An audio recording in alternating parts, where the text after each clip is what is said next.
Welcome back to the Draft FC podcast, the podcast website and YouTube channel dedicated to all things official Draft FPL. My name is Mitch and I am once again joined by Draft FC Kiran as we finally round off this little mini-series of our Draft FC Road to Draft Day overall pre-season content as we've been touring through all 20 Premier League teams. We have already done 17 out of 20 teams broken up over 4 episodes, so if you've somehow landed here and haven't seen any of those, then of course go back and watch those after this one. But we have saved, I was going to say we've saved the best till last. We've definitely not done that. But we've saved, I think, 3 of the teams that every year are sort of high on managers' to-do list in terms of doing some research and working out who might be in their rankings. And that is looking at the 3 newly promoted clubs, Burnley, Leeds and Sunderland. Of course, we are very familiar with a couple of these teams. Sunderland we haven't seen in the Premier League for a little while now. How are you feeling about this episode, Kieran? Yeah, I think you've covered it quite well. This is the one that everyone's needs to do a bit of research on, especially when you're in the larger league sizes. But it's the one that everyone keeps putting off because it's the one with the most unknown. There's obviously a few familiar faces in some of these teams, but actually there's a lot of new names to try and get your head around, and hopefully we can help you with that today. Yeah, and I would just say, if you happen to be watching this and your draft is starting in about 10 minutes, then stop watching this video, ignore all 3 of these teams, and just start researching some of the Chelsea midfielders. Just do what you got to do, but ignore these guys. If the draft ticker is counting down to 0, then I think, as a very general rule, right at the beginning of this, I would say don't worry too much. Before we get into the teams, allow me to pitch our website to you if you've not come across it before. So if you head over to draftfc.co.uk, we have a companion site over there. You'll be able to see my full 240 draft ranking list, which is being tweaked. I was going to say daily, but to be honest, it's being tweaked multiple times a day. As and when new info comes in, new transfers happen, new injuries happen, constantly fiddling with that. We've got global draft data, analysing all of the drafts happening worldwide and distilling that into one table. Predicted lineups, there's already sort of version 1.5, I'd say, of those are in there for members at the moment. A nice, neat live draft tool, which will sort of show you the rankings and tick them off as you go through your draft. Last season's data, including the defensive contributions, and one of the big things is access to our Discord community, where you can get lots of very tailored, personalised advice that you may not necessarily find us saying in these videos. I'll say right at the beginning of this one, actually, we're recording this on Thursday, the 7th of August. There's been quite a lot of transfer activity for some of these teams that we're about to cover literally within the last 24 hours. But of course, it means if you are watching this next week and wondering why we're not talking about Cristiano Ronaldo's big signing at Leeds, then it's because we haven't got to that bit yet. Yeah, Erling Haaland finally going home. Yeah. We haven't got to that bit yet. Oh, his dad would be so proud, wouldn't he? Anything you want to say on the site before we jump into the content?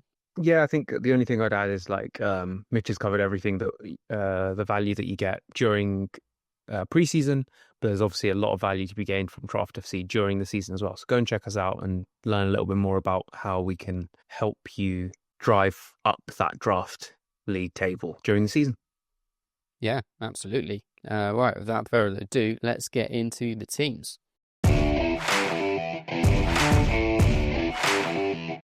So, as ever in this series, I'll say right at the top, this is you will get a lot more from these episodes if you're watching, because we've got the squads on the screen. Unlike some of the other ones, we are I'm fairly certain we're almost certainly not going to be moving the little men around and doing tactical chat, because I don't think that's going to really add a lot for our draft day preparations. But I do want to be mindful. Somebody did comment on one of the pod channels saying just be mindful of us audio listeners. So I'll try to bear you guys in mind as we're going along. Now, we're doing these in alphabetical order. Say Burnley should have been in that first episode, but we've obviously kept them to here. Burnley finished as runners-up in the Championship last season, just to set the scene. They were level on points with Leeds. Both Leeds and Burnley got 100 points, which is a very impressive, respectable tally in the Championship. And they did that with, it has to be said, a remarkable defensive record, an all-time Championship defensive record overall. Just 16 1-6 league goals last season over 46 league games, which, to be honest, whatever level you're playing at anywhere, that is a very impressive defensive record. And the number of clean sheets they racked up, 30 clean sheets. Absolutely crazy. So that's really what they built their season on, and a big reason that they are back with us in the Premier League. There is, however, some changes, as there will be for any newly promoted teams. A lot of new faces, but also some key departures, which will kind of impact what I've just said about their defence. Should we start at the back, Kieran, for Burnley? Yeah, that's where I was looking to start as well. And yeah, absolutely outstanding record. And I think if you're looking at any defenders from these three promoted sides, this was the one to be looking at. But it seems strange to be starting off this conversation by talking about a treble winning, multi-Premier League winning player who's just arrived at Burnley from Milan. Just a short stint in Milan. Kyle Walker has turned up in Burnley. He just seemed like one of the strangest transfers of the window. And yeah, that is, although he is in a difficult part of his career, the way that Burnley will probably be defending, a bit more like two banks of four, getting all their men behind the ball and just defending deeper against these bigger sides. Maybe Kyle Walker's going to be really good and just sort of like leading that back line. Yeah, I don't know what you think of the or do you think he's finished? What do you think of that transfer? I don't think he's finished. I mean, he's not what he was a few years ago, and I think we've seen a bit of a step decline in what he's been able to do. I mean, his positioning has never been perfect, and he's never had to be perfect because his pace has always got him out of trouble. It's just, whether he's still got that confidence to put his foot down. Those hamstrings are not getting any looser. I guess the main advantage, if you're looking at it from his point of view, is that Burnley are not going to be camped out in the opposition half. He's not going to be having to sprint back to stop counterattacks. He is largely going to have the ball in front of him. Whether we see him getting forward a bit, not so sure, because I think, if anything, he's been transitioning to more of a right-sided centre-back than he is a right winger over the last couple of years. So definitely gives them some tactical flexibility. The other player I would just bring into the conversation is Tuanzebe, who we saw at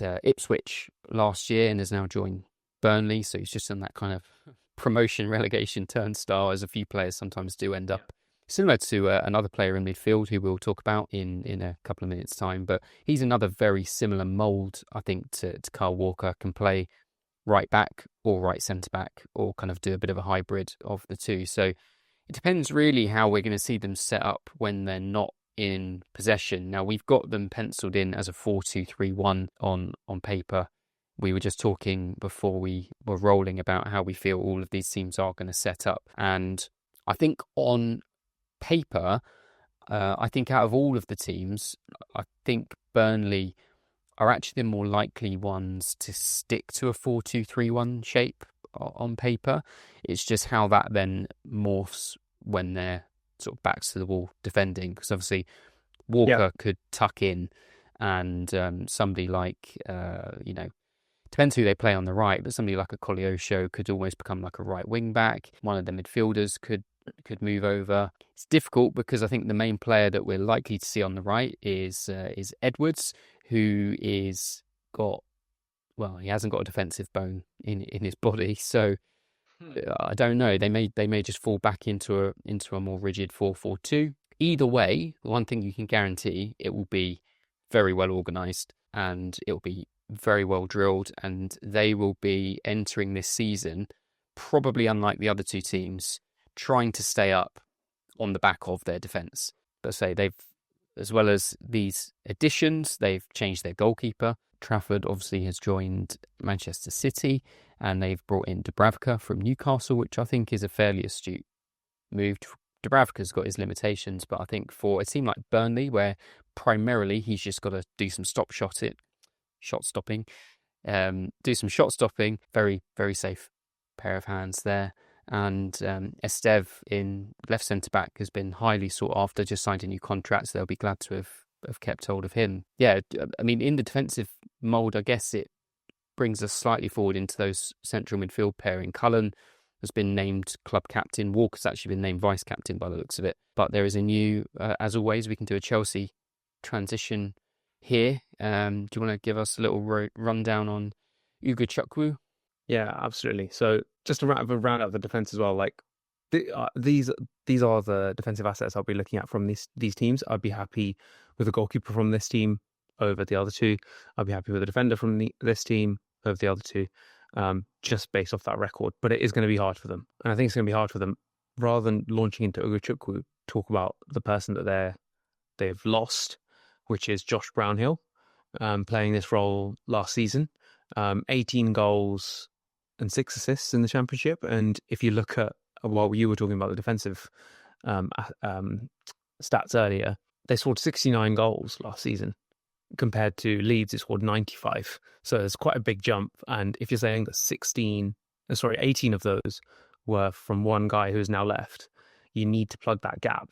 And while Ugo Chukwu is a fine player, Chelsea touted him as like the next Tchouameni. That was who they were thinking. And if you've watched enough of Real Madrid and like how he kind of operates, it's more like dropping into the back three, being a sort of metronome for the team. That is Ugo Chukwu. He's a defensive midfielder, a defensive mindset. So he is not going to fill that Brownhill gap. So Burnley need to do more in the attacking side of things. They've also signed Broja, which is another Chelsea player, of course. And again, this is why, like your point in the last pod around Wolves is so important. And Strand Larsen being a great first, even though Wolves are potentially down the bottom of the table, he's happily a first striker for many draft managers. These three, you're looking at your third striker. Broja might nail down a spot, but he's had injury problems for several years. They are signing him for a bit of money, so you'd think that he's going to play. But with this sort of team, and you've got 3 players there, it's just which one sticks and which one maybe goes on a bit of a run. If none of them go on a run, there's going to be rotation between the 3 of them. It's not someone that, that is the position that out of all of their sort of midfielders and attackers that you've got to be looking at, just based off the striker pool in general. But again, it's your third striker spot, and as Mitch always says, for most managers, these sort of players are getting hoovered up in the second striker spot. So that reminds you why you need to go in with your strikers early in your draft. Thoughts on that, Mitch? Yeah, fundamentally, I've got Burnley to go down because I think trying to come up without providing a good enough solution to scoring goals is not conducive to you sticking around in the Premier League. And I don't think with the likes of, bringing Brun Larsen back, Edwards, Fleming, Foster, Broja, what they just need a couple of those guys to score 8 or 9 goals. And I genuinely do not know which 2 of those guys that could come. I mean, one of them may be able to do that, but you either need one guy that's going to score you 15 or you need a couple that can chip in. And I just don't see there's enough quality there. And I think given the way they're going to set up, well, I wonder if their attack is going to be very transitional. They're going to sit back and try and counter teams with pace. That's the only way I can see this really working out. But I just don't see even their best back line with Dubravka in goal that they're going to be able to keep enough teams out. That's the problem. I think how many games are Burnley going to score 2 goals? So they concede 1 and they're pretty much banking on scraping a draw, I'd say, most games. Yeah. So the best they're going to be looking to do is win 1-0. And as I say, for a newly promoted team who've lost a couple of key personnel, Burnley are not exciting to me at all. And like you've kind of already mentioned, the only players I'm remotely interested on draft day are Dubravka, because he'll be a fairly safe number 1 and probably will do fairly well in the goalkeeper ranks because he'll have a decent number of shots to stop. And I think they will keep some clean sheets as well. So there will be some points on offer there. And the strikers, Fleming and most likely Broja now will be somewhere on the draft boards as, like you said, second, hopefully third choice striker, unless you really screwed up. The rest, really is a watch and wait. I know you've put Jaden Anthony down as your one to watch. Did you want to say anything about that? It's just mostly because he's performed quite well last season, but still, I don't know how he's going to reflect that into the Premier League. Yeah. I would still mostly just stay away. Yeah, so yeah, definitely a watch and wait. Goalkeeper and strikers, that's about it. Should we move on? Yes, let's do it. Fine. So we come to Leeds. Leeds, as I just referred to, won the championship last season with a far superior goal difference. As Kiran just said, they scored 95, ending up with a positive goal difference of 65, which is pretty strong. We're obviously familiar with Leeds because they're another one of the yo-yo teams, and there'll be a number of players looking at their squad list who, again, we're very familiar with from their last outing in the Premier League. There are a number of new faces, though, and I have varying levels of enthusiasm about them. I'll say right up front, in my sort of Premier League table prediction, I also have Leeds to go straight back down. I think I may have had Leeds to finish bottom with Burnley in 19th. So that paints a picture in itself, I would guess. And the fact that Kieran's star man is Joel Pirot and his one to watch is Dan James, for me, tells you everything you need to know. Yeah. I think the other thing that's kind of like playing on my mind, and I feel bad for him, but the manager, Farker, we've been here before. I was just looking this up. Like Norwich, one of the seasons they came up 93 goals for, which is eerily similar to Leeds' 95, I think it was. And they were terrible. Norwich went down both seasons that Farker brought them up, and they looked miles off it in both seasons as well, apart from Pukki going and smacking a few goals in. And I just don't know whether his brand of football translates to the Premier League. And he's had two goes at it before. So that's generally how I feel. Perry as the goalkeeper is one to look at on draft day if you're in a league with at least 10 managers. You're gonna have to look at him. And then apart from that, Pirot and Dan James. Dan James we've seen before, but obviously it's a slightly different version, a little bit older, maybe potentially wiser. 12 goals and 9 assists last season, which is pretty good. And Pirot got 19 goals. So they have signed. I don't know how to say best pronounce his name, Nemeka, potentially to give Pirot a bit of pressure for that starting spot. But I do see Pirot starting, and that is one of the interesting roles. If it depending on where it goes, if it can bang maybe like let's say 8-9 goals, that could be a good late second striker spot for you. I don't know if that's not a second rounder, definitely not a second rounder, but like if lots of managers have already got their second striker in and Pirro is still around, I would be pretty happy as my like get him as in a second striker. Thoughts, Mitch? Yeah, I mean, just providing they don't sign anyone else. I think Nemeka is purely depth. I don't think Agreed. He's really rivaling for a starting 11 spot. I mean, all the talk, because I started doing some of the prep, apologies if you hear the dog squeaking toy in the background. I started doing a lot of the prep for this like a month or two ago, and all of the chat from sort of Leeds forums, Leeds pods and videos and stuff was that, well, it was basically just outlining how weak their squad was, and that despite the fact they got 100 points, they needed serious upgrades in order to compete. And almost unanimously, they were saying that Pirot is not good enough to lead the line in the Premier League. So I'm sure he's fine as a backup. Play him in the Carabao Cup on a Tuesday night just to give whoever you bring in, a rest. But they need a proper number 9. Otherwise, they've got absolutely no chance. I mean, there was rumours of like Rodrigo Muniz potentially going there, which I think would have been a great shout for both parties there, but that's completely cooled off now. So yeah, I just don't. So on the flip side to Burnley, Leeds are coming up. We'll actually try and score some goals, but yeah, we're going to concede some. I'm looking at that now going, you're going to concede a lot, and I don't think you're going to score many goals either. So it's not a very good combination. And again, as I alluded to with Burnley, we've got them set up in a 4-2-3-1 on paper, which was pretty much how they lined up last season. And I was just saying to Kieran before we pressed record that I'm fairly certain, and also based on some of their pre-season outings, that they're going to drop into a bit more of a conservative 4-3-3 shape. They were playing with Aronson, who again we'll be familiar with from their last time in the Premier League as a number 10. I think he will drop out the team completely. Leeds fans are also saying they need a massive upgrade there. And yeah, good number 10s are not cheap and do not grow on trees. It's very similar to number 9s, to be perfectly honest with you. But I think if they had to pick up one, they would be looking for a proper number 9. They've obviously brought Longstaff in. They've brought Statch in. I think both of those are going to be starters. Yes, the current starting lineup I've got, and members will already be able to see this, is Perry in goal, Bogle at right back, Goodmanson at left back, who they've just brought in.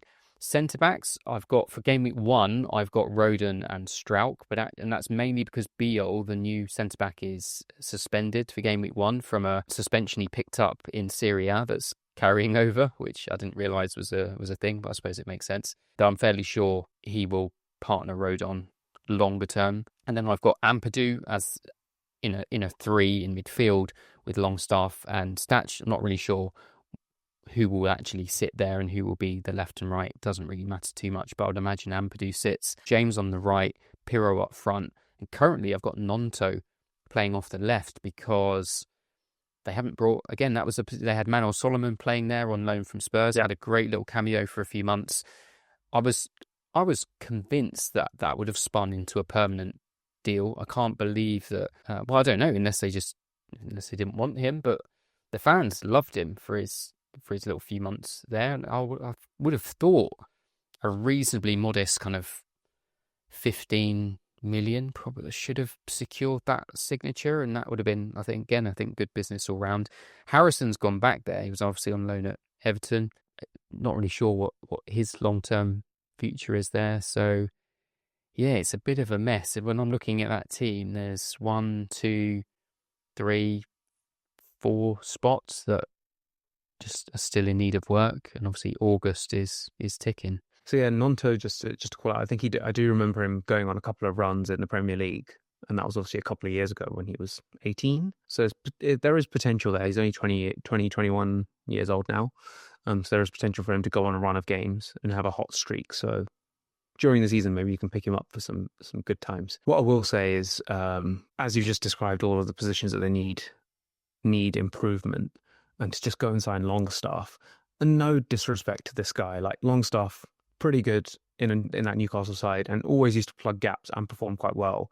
But that signing Longstaff shows that they think that they have enough in attack.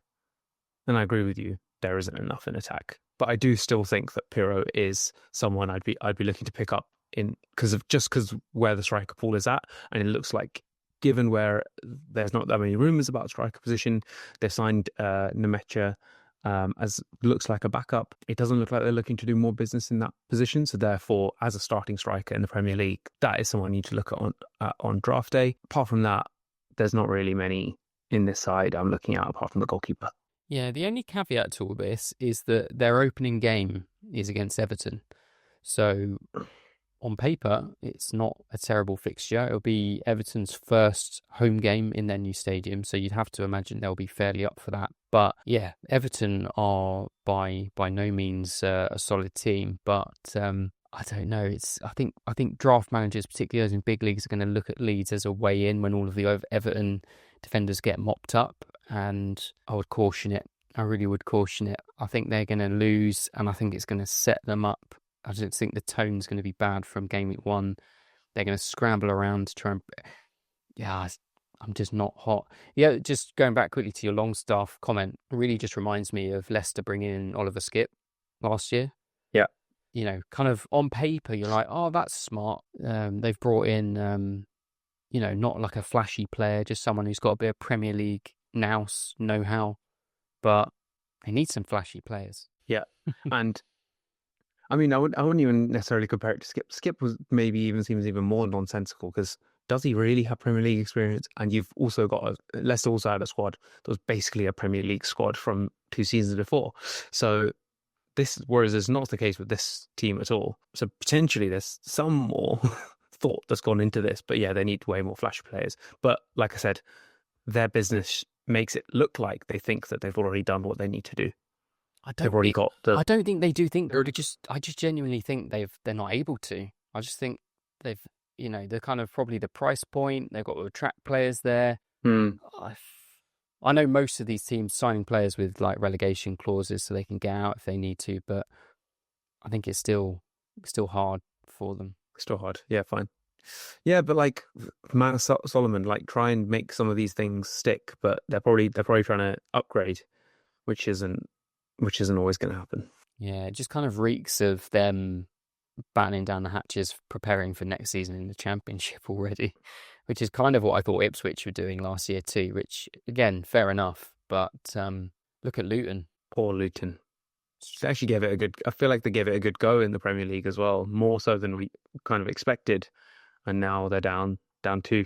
That's what I mean. I guess it's a cautionary tale, isn't it? It's you've got to balance all this, and the stakes are high. So yeah, we can tell we're really hot on Leeds. Let's move on to the final team, which is Sunderland, who... Big one. Hopefully, by the way, my voice has gone up in pitch slightly. I'm conveying more enthusiasm, and I'm not being sarcastic. I genuinely am more enthusiastic about Sunderland's chances. And in fact, I need to pull out where I put Sunderland in my Premier League table prediction. 16th for me. Yeah, but mine was ridiculous, wasn't it? It was like 10th. Like 10th or something. Yes. Yeah. It was maybe a bit silly and a bit provocative, but I guess it just testament that I think they'll stay up, and clearly so do you. Why do you think they'll stay up?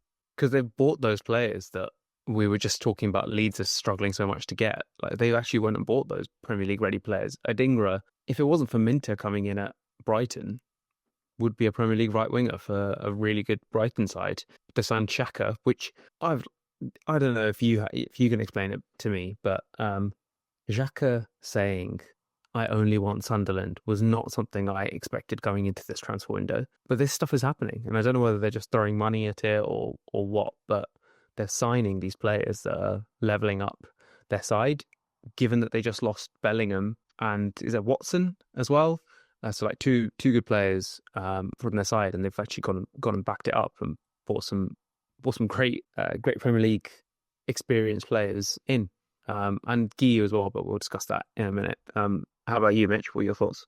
Yeah, I mean, Xhaka for me is the main talking point here. In fact, I need to add him to the rankings because I think when I did version 1.0, I need to get him in there. I think he's a difference maker. I mean, don't get me wrong, I've spent years hating that guy's face. But, he's... if you're looking, like, if you're Leeds, right, we were just talking about Longstaff, if you're looking for a player that can bring in a bit of grit, a bit of nous, a bit of know-how at the top level, and I guess you could link that back to Kyle Walker at Burnley. Walker for Burnley and Xhaka for Sunderland. These are guys that when you're in when you're on the training ground and you're in the dressing room at half time, you can actually look to for a bit of inspiration, a bit of hope that actually maybe we can just grab this game by the scruff of the neck. We're 1-0 down at half time, but we're still in this. Yeah, I just think, and obviously that, before he left Arsenal, he was becoming a very tidy FPL player in his own right, getting goal involvements.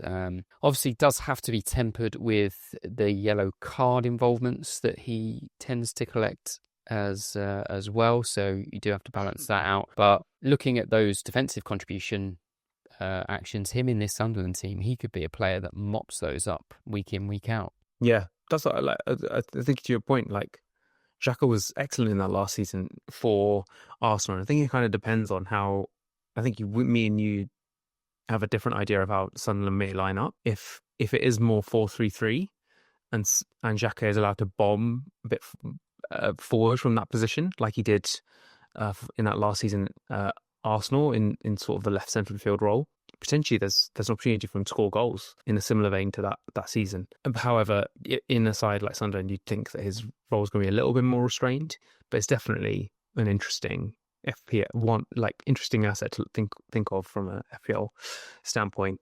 And yeah, talking about formations, how do you see, we've got them here as a 4-2-3-1, but how do you see them lining up? I see them slightly more conservative in a 4-3-3. So yeah, again, I can have a look at what I've got their current 11 in my predicted lineups. But I think they are obviously they finished. We should say as well, we didn't set the scene. They finished fourth in Championship last season.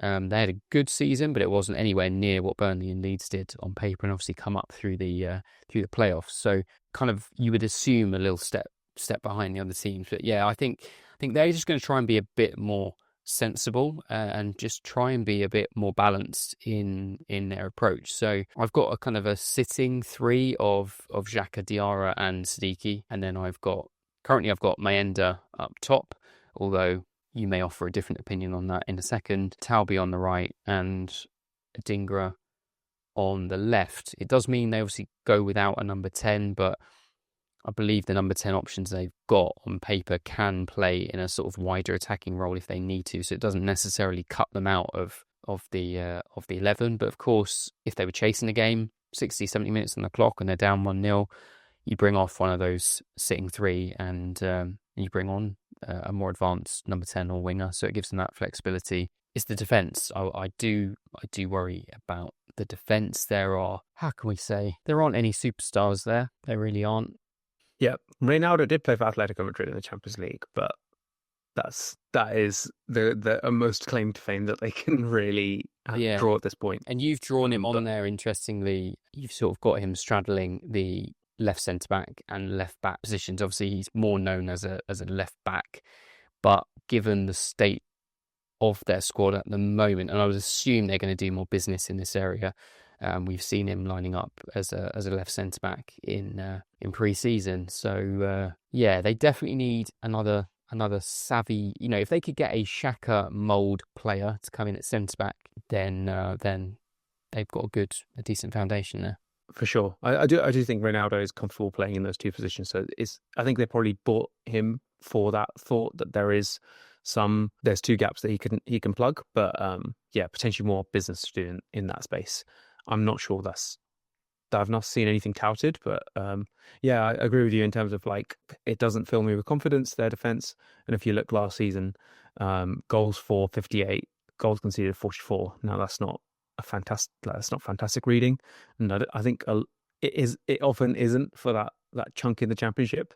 So they're not too dissimilar to some of the other teams that are like the Coventries and Bristols of the world. However, yeah, making that step to the Premier League is going to be very challenging. You've got the goalkeeper to look at, which I do think that all of us will be looking at, no matter your league size, unless it's like a 16 league.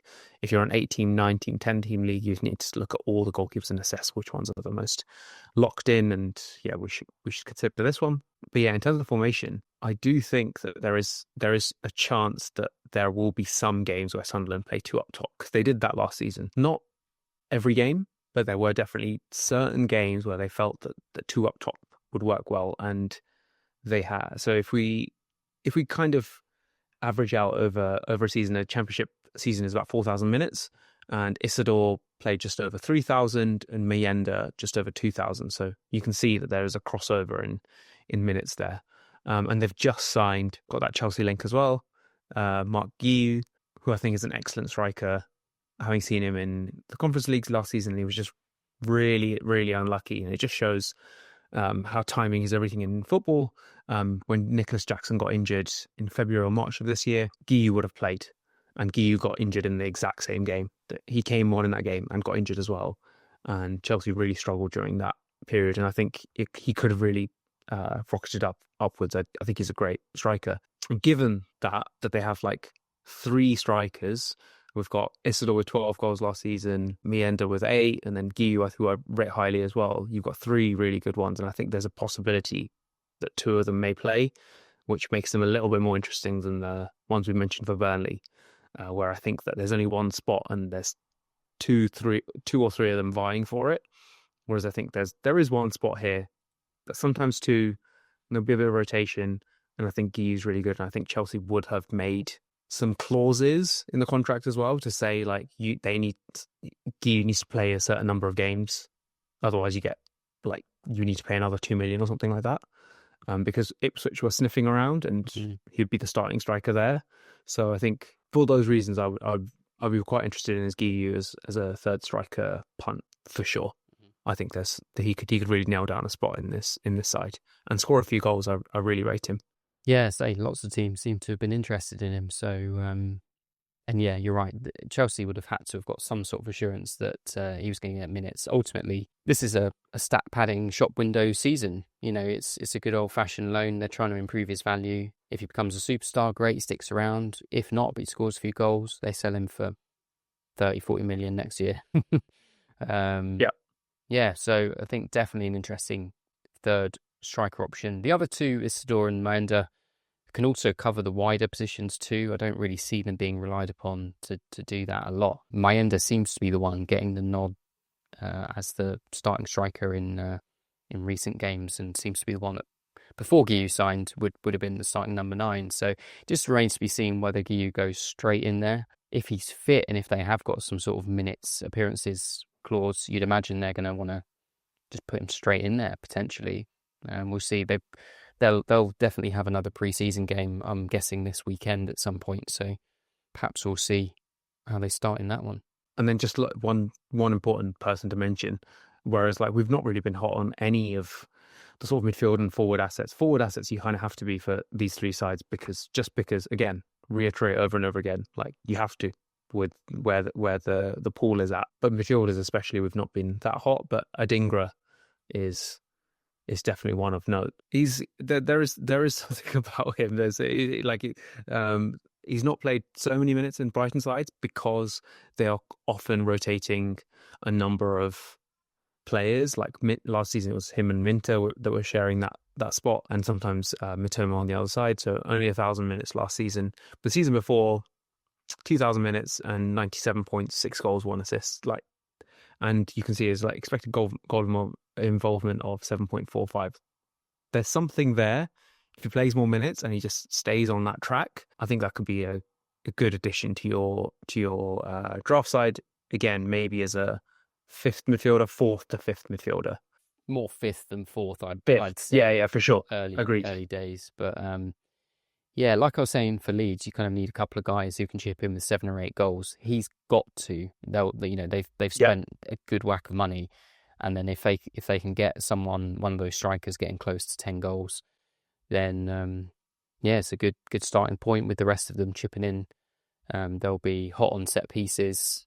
Xhaka, I'm sure, will chip in with a few. Yeah, we like Sunderland, but again, you can clip this and come back to it in 9 months' time when they've finished up with 5 points or something in the league and beat Derby's terrible records. But yeah, I think just to reiterate on Adingra, I do think he's more of a 5th mid than a 4th mid, but you've also got to consider some of the fixtures. I think most managers end up ignoring the fixtures at the beginning of the season. And there's a lot you can do with the start of the season. Potentially you can increase the trade value. Perhaps you just bring them in just for those first couple of games, and then you can bin them off. But they've got cracking fixtures. That's what I was going to say. So you've got West Ham up front, who we didn't mince our words yesterday when we were filming, and then Burnley and Brentford.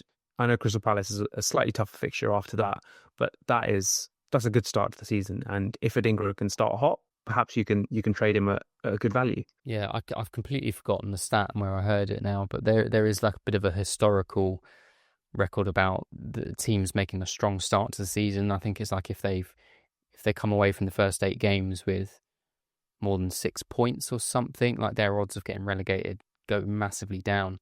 So Sunderland have got a very good chance of hitting, getting off to a good start and not falling behind early doors like the promoted teams last season. Really just were down there from game week 1 to game week 38 pretty much. So we will see. But yeah, optimism and confidence on our part. It's like Newcastle, isn't it? It's always a tricky away game. It's a long coach trip or a flight to get up there, and it's not like you're going across town or going up the M1 a bit. It's a big away trip, so they do have that to their advantage every other week as well.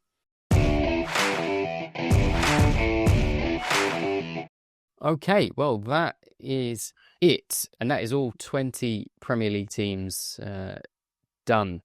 So hopefully you managed to get something out of one of those episodes. And like I said at the beginning, if you happen to find yourself here and this is your first time about here, then do go back and check out those other episodes. If this is your first time here, then if you've got this far, then clearly liked what you've been seeing and listening to. So give us a thumbs up, hit the subscribe button, and follow us on whichever podcast platform you're listening to if you are listening on the audio. We're also on X at draft_FC.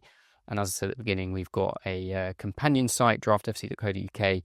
I won't go through it again, but there's lots of stuff in there that will help you out on draft day and for the season as a whole. I've put on the screen the next episode. I won't be joined by Kiran, sadly, for the next one. Not sure when we will see Draft FC Kiran again. We'll have to see when he fancies it. But When you have another baby, probably. Okay, so we won't see Kiran for a long time. But the next episode will be sort of back to just me talking at you, and it will be the big one that I know lots of you have kind of been keeping your eye out for, which will be my top 20 draft rankings. So even if you don't want to sign up at draftfc.co.uk, I can't imagine why you wouldn't, but you'll at least get my top 20 rankings with a bit of a discussion as I go through them as well. So yeah, look out for that one. The other big thing coming up at the weekend, now I don't actually know when this video will come out. It could even be within 24 hours of this video coming out. I've managed to rustle together a draft league with some top managers from around the world, and the plan is to cover their draft and sort of do a commentary on it. Haven't quite worked out yet whether I'll do that live or whether I'll just record it and release it afterwards. I've never done any kind of live stuff before, and I don't really want to muck it up because I think that'd be really good content. So I don't want to spoil it. So if I have to pre-record it, I will. But either way, that's another thing to look forward to, and I'm sure will be helpful whilst lots of you are doing your own mock drafts and real drafts as well, obviously. Anything else from you, Kiran, before we go? No, nothing else. Good luck for the season. Do go and check out draftfc.co.uk and check out our rankings. Obviously, Mitch is going to do a smaller subset of them for a video, but you really need to prepare. This is the most important day of the year, draft day, and you need to be ready for it. So go and get those full rankings, see how everyone's ranking certain players on average across the world, but also see how Mitch is ranking them as well. And that will help you really get to grips with how you should be considering players like Salah, or players like more likely players like Watkins. Where exactly does Watkins fit in? Where exactly does Solanke fit in? That sort of stuff. So yeah, do go check us out. Yeah, absolutely. And just as well to point out how on the pulse I am with these draft rankings, I've already slotted Xhaka into the rankings while recording because I'm just a multitasking hero here. So yeah, until next time, which hopefully will not be very long. And as always, stay shook. Stay shook.